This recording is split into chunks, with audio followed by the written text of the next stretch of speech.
Buongiorno. Buongiorno. Andiamo? Andiamo.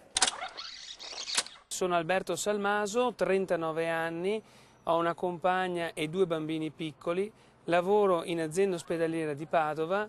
L'impegno mio e la mia candidatura è stata supportata da 2 liste civiche, Idea Padova e Idea Sanità, che non sono legate a nessun partito né nazionale né regionale né locale.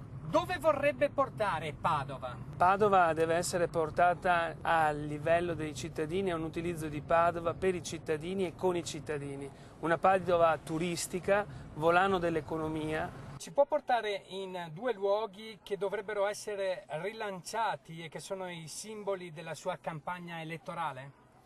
Assolutamente sì. Adesso vi porto all'ospedale civile di Padova. Si parla tanto di ospedale nuovo, in realtà quello che già esiste è un ospedale efficiente, capace, con persone professionisti a livello mondiale e internazionale. L'ospedale nuovo può essere una grande risorsa per Padova. In realtà in questi tempi dove non si sa con quali soldi e soprattutto quanto alla fine verrà a costare, se a carico dei cittadini o meno, preserviamo quello che c'è per il momento perché è un qualcosa di strategico per la città di Padova. E adesso vi porto su un altro posto simbolo della campagna elettorale che io e le mie liste vogliamo portare avanti per ridare un futuro a Padova. Capannoni dismessi, vendesi, affittasi, abbandonati. Questo è un esempio di come sta morendo la zona industriale nord di Padova e come necessita una riconversione lungimirante e seria da parte delle amministrazioni.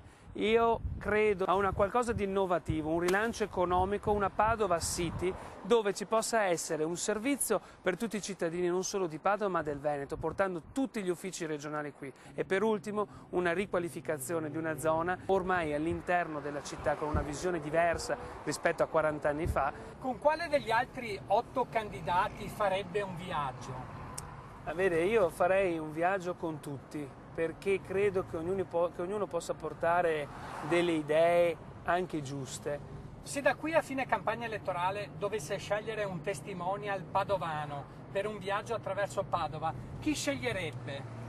Io sceglierei il normale padovano di strada. Se invece devo pensare a un testimonial, tra virgolette, istituzionale, il mio pensiero va all'amico Luigi Zanesco, che ha dato tanto a questa città sia in termini professionali che di impegno civico. Ciao, arrivederci e a presto.